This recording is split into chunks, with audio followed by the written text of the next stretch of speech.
I was coughing a bit, and I was like, it was a bit of a reduced when it was when COVID was still a thing. Yeah. Right, okay, so no one wants to near you. I'm like not wanting to cough. I go outside, there's too many people outside. This is just the person who I am. I'm like, if I die in front of the couple, I would be so embarrassed.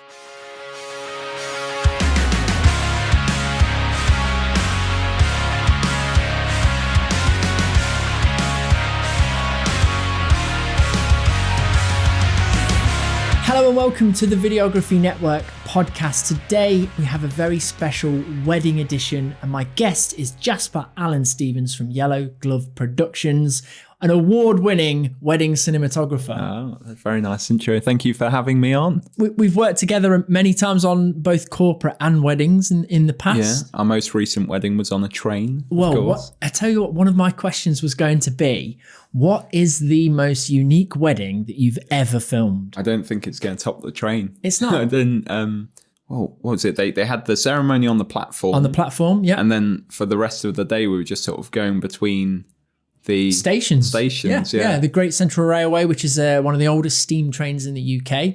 And it was so unique. It was also quite difficult as well. There was a lot of moving parts. It was like 4 members of the team working that day. Yeah. Drone pilots out in the fields.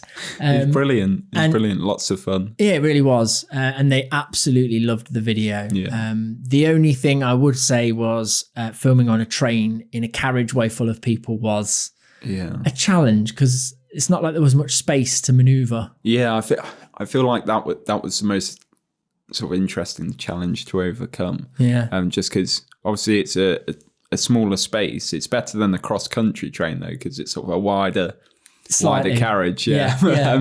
You don't want to film on a wide lens and distort people's faces, but you got to be close up, but not too close up. Yeah. Well, it was hard to not, like, usually when you film a wedding, obviously I know your style, so it's very candid, isn't it? But when you're on a train, there's not really much place to hide, is there? You're right up in there in their faces. But it's certainly the most unique dance floor anyway that we've ever had because it was it was an open-topped carriage, wasn't it? Yeah, it was like the back of the train, wasn't it? You saw, and the sunset you got as well was really nice. Absolutely beautiful. Some of the best footage we've done. But we're not here to talk about this one specific wedding. We could probably do a podcast just on that.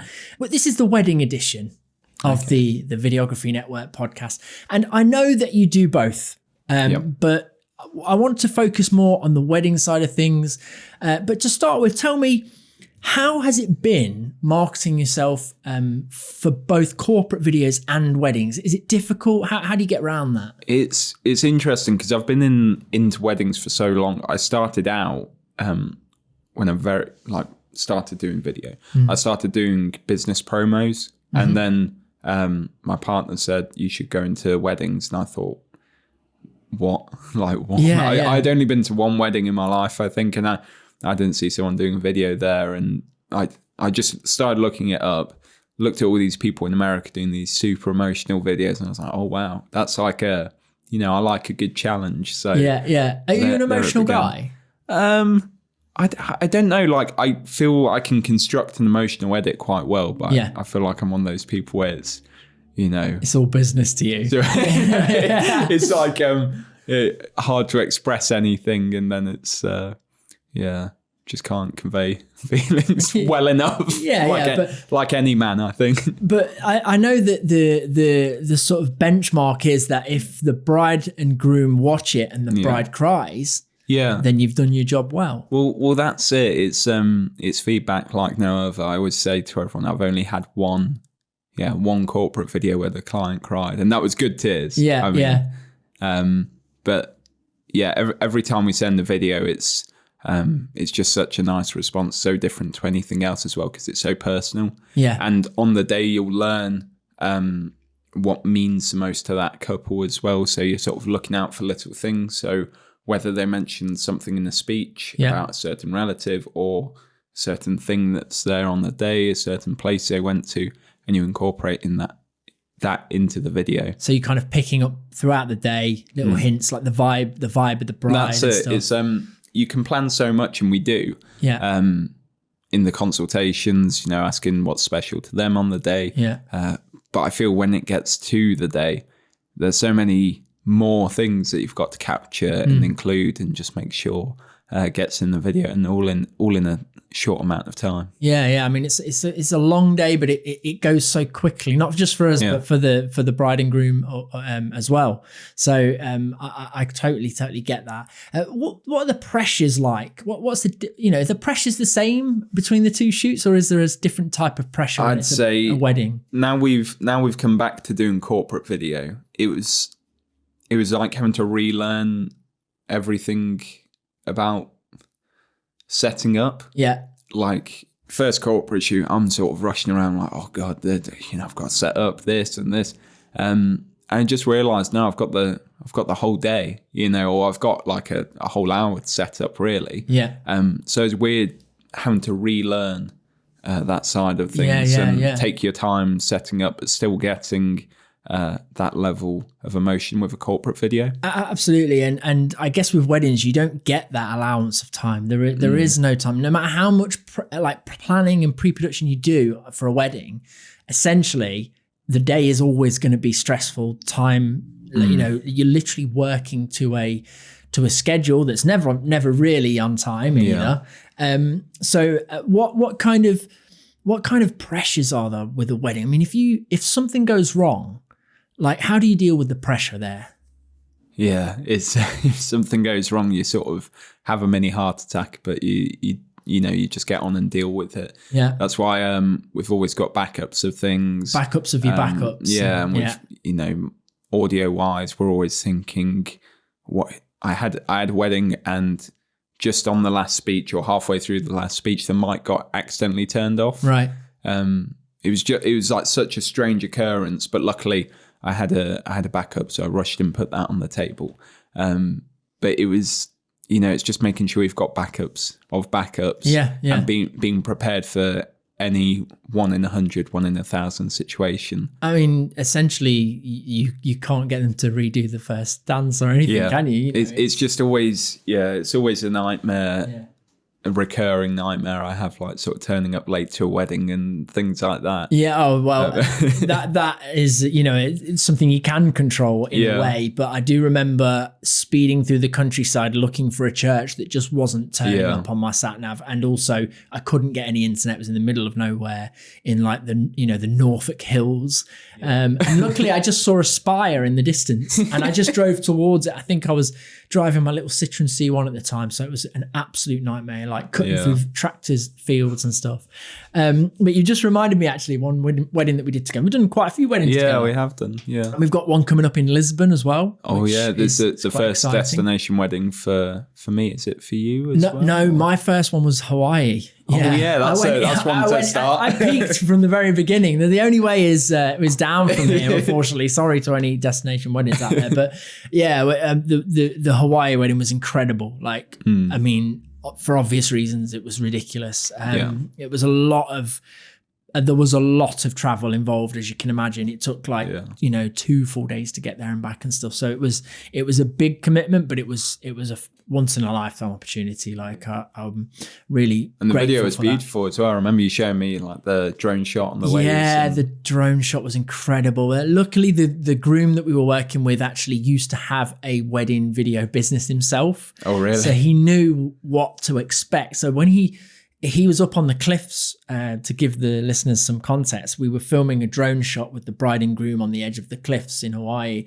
And as I was flying the drone around, I was kind of stopping and just hanging there to get the angle. And then I'd move it and get the angle. And he was listening to the sound of the drone because he knew where it was. And so he would turn the bride into the shots. And there was one moment where he saw it doing a loop, so he did a fist bump, and honestly, that's ideal, isn't it? It was almost like we had headphones and we were talking to each other, which we weren't. He was just going from the sound of the drone, so it worked out really well.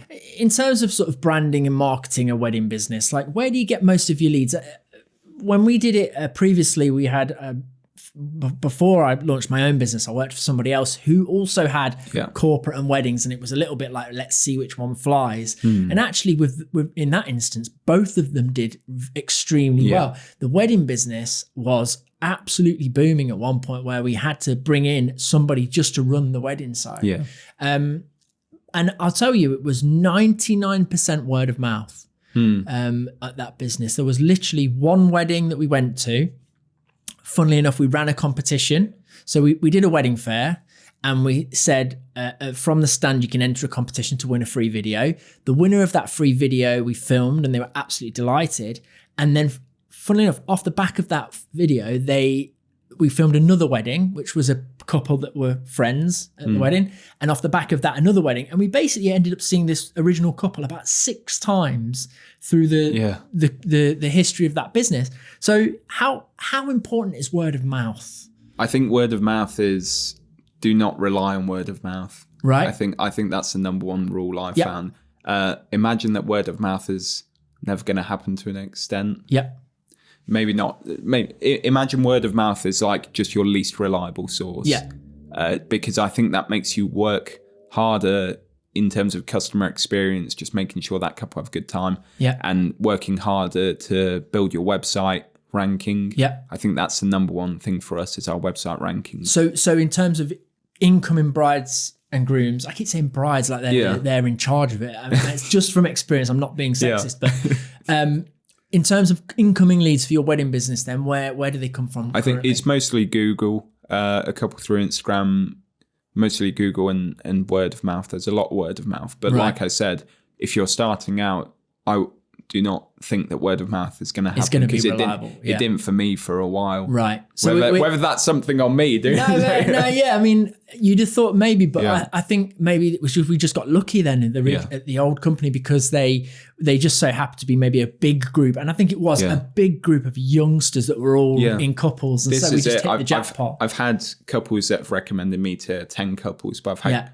couples where, not being mean, but like they haven't recommended me to anyone because their group, their network isn't all getting married. Jasper, you've just reminded me.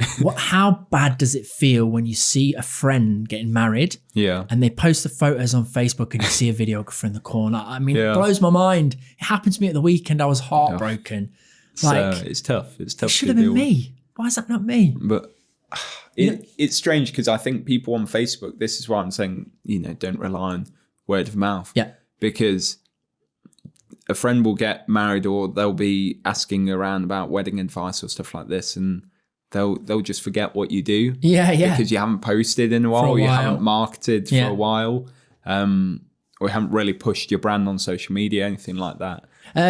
So that'll move us nicely on to sort of the preparation involved in filming a wedding. So listen, we've talked about how this is a pressured job, right? I don't.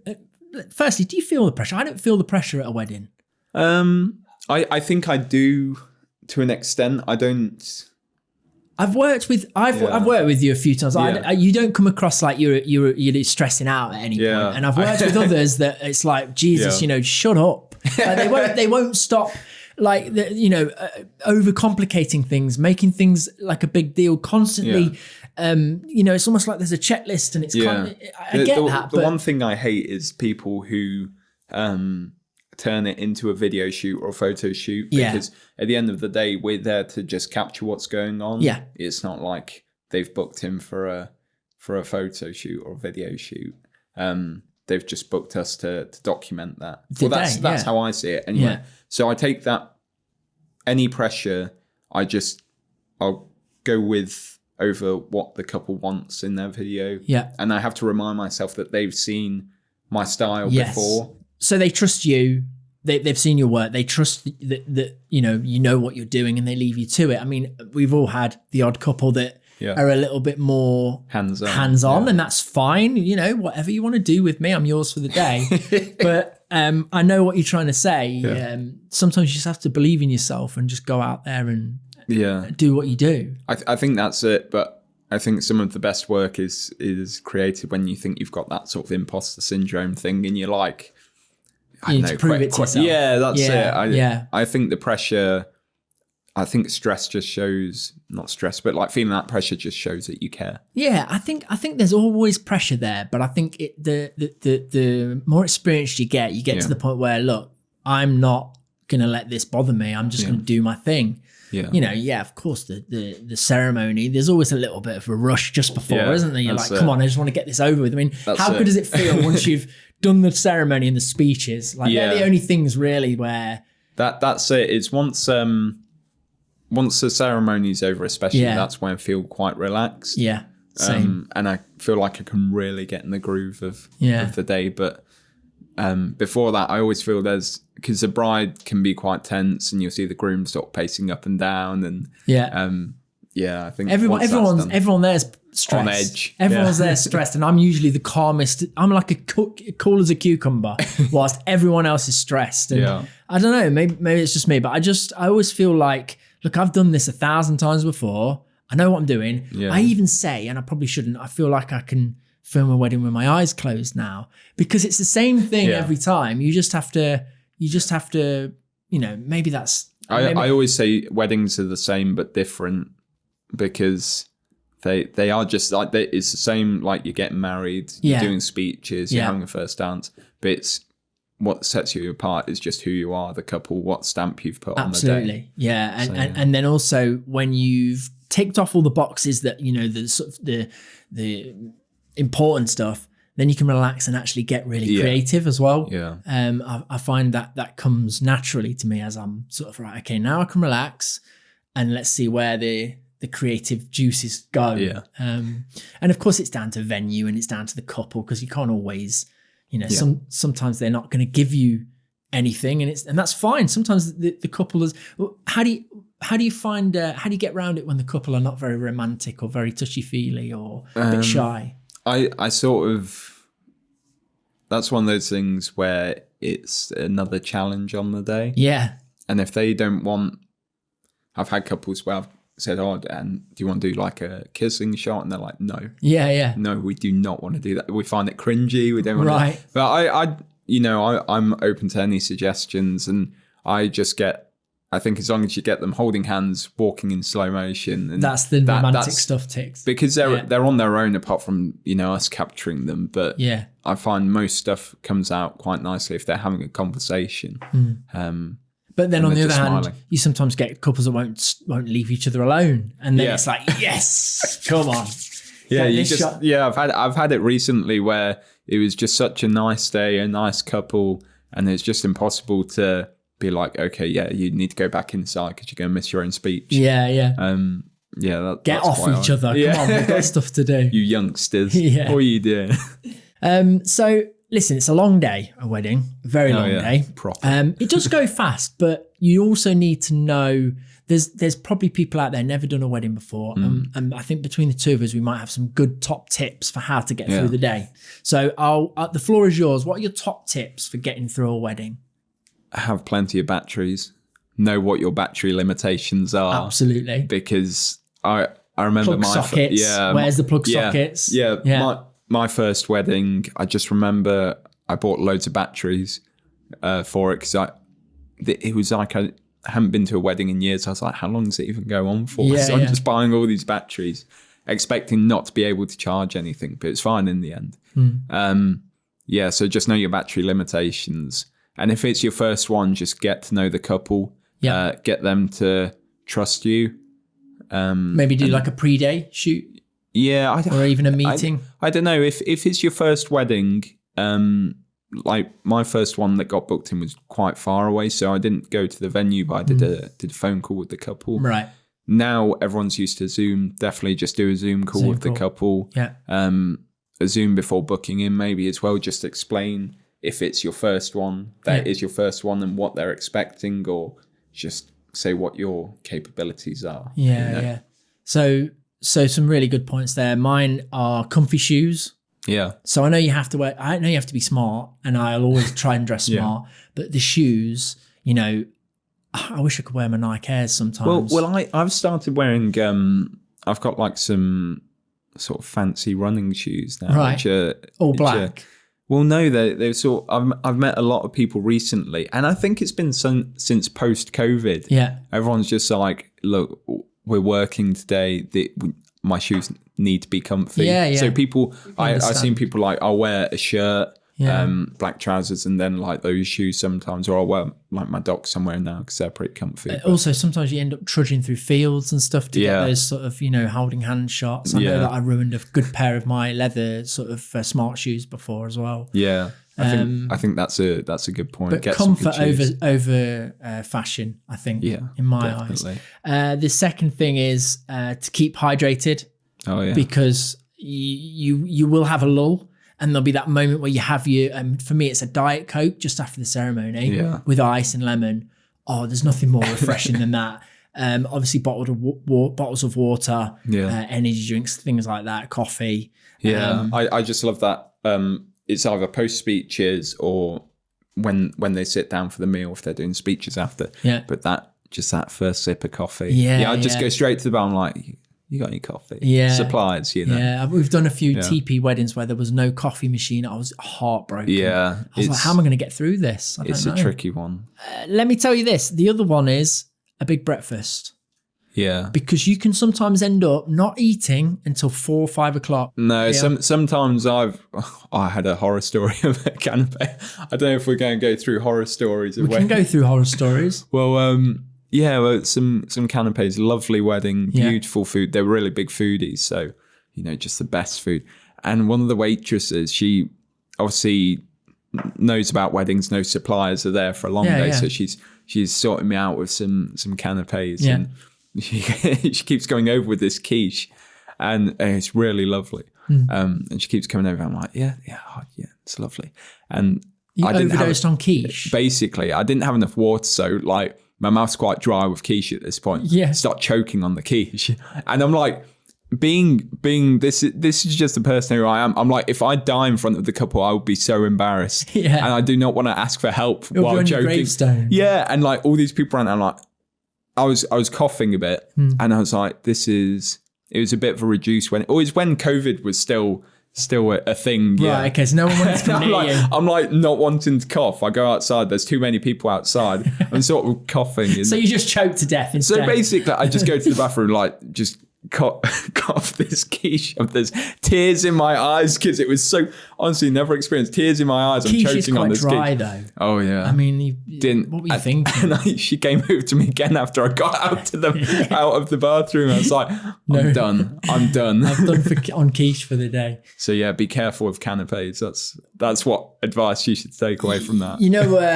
We've got a mutual friend photographer who absolutely scolded me one time. He hired me for a wedding. Oh yeah. I was the first one at the ice cream van, and he looked at me with the most evil eyes, and he said, he went, come here. And I went over to him, he went, bride first. I can imagine him saying. Yeah. So I had to wait until the bride had her ice cream before I went up, and it was the hottest day of the year. Yeah. It was such a nightmare. You just shoved her out the way, didn't you? I shoved her out the way to get there, but even if the father of the bride fainted, that's how hot it was on the day. So there was all sorts of drama, and I was just right at the ice cream van the whole time. So any tricks for like getting creative? What's your like signature move at a wedding?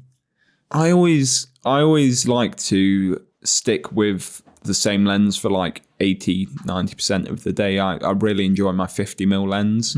I've switched more recently. Prime lens. Yeah, I've got a Canon one that's been adapted to my Panasonic, so it just goes a bit more than 50mm, but it's a beautiful look. Just thinking about what lens you're using and why. Yeah. So I use that 50mm because the way I see it is 50mm, they say, is I think it's like the closest field of view to an eye or something. Yeah.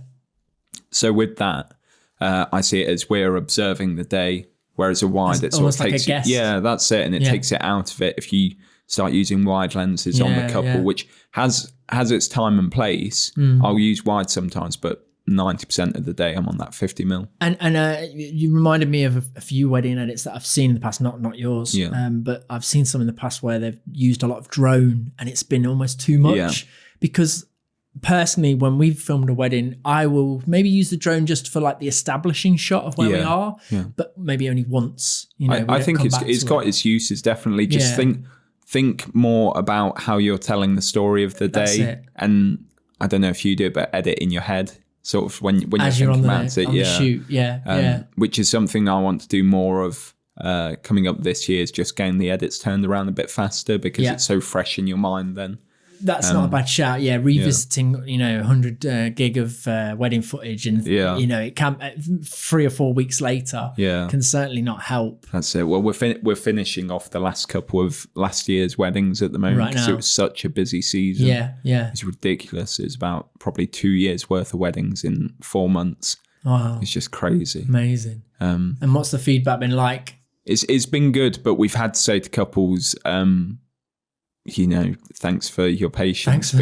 Because it's just we always want to get turned around faster, but it's at the same time, if we're burning ourselves out, we're not going to make it as good a video. And they understand that, do they? We're quite open with them. That's good feedback for anybody who's got a busy schedule. But I think we've been in a very, sort of strange situation where all the weddings that a lot of us had booked were suddenly shoved and then, cramped into like a 2 or 3 month period out of the pandemic. So, you can't really be blamed for having a lot of weddings to edit all at once. And it's like just having, I think this Christmas I had literally 2 days off. Wow. I had Christmas and Boxing Day. And a new baby as well. I had a baby in that whole thing, like the wedding season and the peak of corporate videos as well. It's just like, it was the year that it was just crazy busy. I mean, it's a good problem to have. Yeah. Fantastic. So talking about the wedding edit, let's move into the editing then. So tell me, what makes a good edit in your eyes? Just story, just telling a story using the speeches. And if you don't have enough speeches to work with, which has sometimes been the case, just figure out what audio you can use. So whether that's literally some birds chirping outside the venue, like to set the scene. Or I remember when I first filmed a wedding for you, and I think you were double booked, so you brought me in, and you said, right, I really need some ambience. And it's something I've never done before. I was like, ambience? Nah, you don't need ambience, but it works really well. When I saw that how you put it together. Where you just muttering amongst the guests. It just sort of gets the video more immersive. And I think a trick people fall into, and it's fine if it's like it might be your preferred style. I've seen people who charge a lot of money for just music over their video, but they film it really high quality and edit really well to the music. But I always think, try and go deeper than just a wedding video. Make it a wedding film, make it an experience for the couple, like a trailer almost. Make it immersive, make it so they can feel something at the end of it. They're always going to no matter how the video is edited, it's always going to invoke an emotion in that couple because it's them personal to them video. But if you can do what, it sounds like I'm bragging, do what we do. I've watched your videos, mate. You can brag. But if you can do that style and try that early on, because I think when it got to the third video in for us, or when it was just myself, then I started putting the speeches with it. And I've revisited one of those videos a couple of years ago, and it's like the bits of the speeches I picked out were really good. There was loads of improvement that's needed. But it definitely made a world of difference compared to just having music. You see, when I speak about the old company that I used to work for, they didn't film it like that with speeches. They wanted music videos. Like it was almost like a music video. So it's just cut to the beat of the music. And you know what? There is a market for that. Some people prefer that. It's more action packed in one way, but it certainly didn't build the story and the emotion like yours do, where you've got the speeches and the ambience, and it's a nice sort of ambient music track as well. How do you pick the music tracks? Music tracks is always it takes so long. It's I've started doing it now where myself or my editor will put together playlists and favorite songs that we've seen on the music licensing site. And maybe when you're going through it, it's not right for this one, but I'll add it to a playlist for future. That's it. So, and sometimes it's you'll use the same song twice because it will fit in for the same couple. But I'm always wary about that because sometimes I don't post on much as social media as I should, but I think I don't want to use the same song too many times. Get you up for that. But sometimes it does work. Like you've just got to accept that a particular song will work for more than one absolutely. couple. But yeah, it's always a challenge with music. You've always got to find something that has a build, or maybe not, maybe stays calm throughout. It's quite minimalistic. It depends on the couple as well. Yeah, that's what I was going to say. So you mentioned earlier that you know, throughout the day, you're kind of picking up on the vibe of the couple. Yeah. What are they into? What are their likes and dislikes, and what's their relationship like almost, which sounds weird to say, but should be good as saying they're married. Hopefully it's good. And then you're building that into your edit, are you? Or everything you've picked up on? It's like if I go to a smaller venue, then I'm going to pick a more minimalistic track. Right. Because the couple aren't very, not over the top is the wrong word, but the whole day is a bit more intimate. Yeah. So that track will be a bit more intimate than one, say it's at a venue like I've worked at Kilworth House, and it's quite a big grand venue. Then you want quite a big grand track. Yeah. Something with a bit of energy and a bit of lift. Yeah, that's it. What do you do if the speeches are terrible? Because I've filmed some terrible speeches, but what do you do if that happens? It's a case of finding the audio that works, whether that's ambient audio, whether that's relying on the vowels or the registrar's intro reading, anything like that. So sometimes the speeches are terrible, but I find there's creativity in your limits, so it really makes you work harder. Does a bit of you die if the speech... so I knew you were going to say that. If the speeches are before dinner, does a piece of you die? Well, it used to. It used to die. It does for me. But I sort of enjoy it now because it means that bit, I'm a bit less tense after that. Of course, you can enjoy your food. You can sit back and relax. At the same time, now there's a lot of singing waiters about. I love singing waiters, but it's a lot more than normal. So sometimes I'll have the speeches halfway through and then the singing waiter after dessert or in between the courses. And it's just, that can be a bit of a killer. But the lull, every wedding has a lull. It's usually around that dinner time. Sometimes the guests might be staying on site and they'll encourage guests to go and change and relax for a bit. Sometimes it's like a 2 or 3 hour gap where nothing happens. What do you fill that with? What do you fill the lull with? Or is it time to sort of relax? Yeah, things on charge. I always think just make sure everything's charged. Maybe have a look through some of your footage on the back of the camera. Maybe a time to get creative and go and, borrow the bride and groom for something. That's it. Maybe do that, or get some shots that you haven't already. Just do what's best for you to know that when you're back to filming, you're going to feel refreshed. But I think what I'm going to start doing this wedding season, just because I want to get these turnaround times a bit faster, is sort of start culling down the footage in that period, or having a look at that footage, because then I know what I've got, know what might work more, or just see what not missed, but maybe something that would look good in that video as well. Top tip for an edit then. So I know we've spoken about emotion and story. I'll give you mine. When you are filming on the day and it can feel like you've kind of done everything that's happening here, but you continue to film because you don't want to just sit around. But that then ends up giving extra work to your editor, extra time, which is going to cost you more. So at times I've had to stop myself and say, no, I've got everything that's happening here, and unless something extreme happens, I'm just going to sit in the shadows. That's the main one. Just film for the edit. Film for the edit. Film for the edit. Yeah, that's right. Just because you're going to otherwise end up with so much useless footage.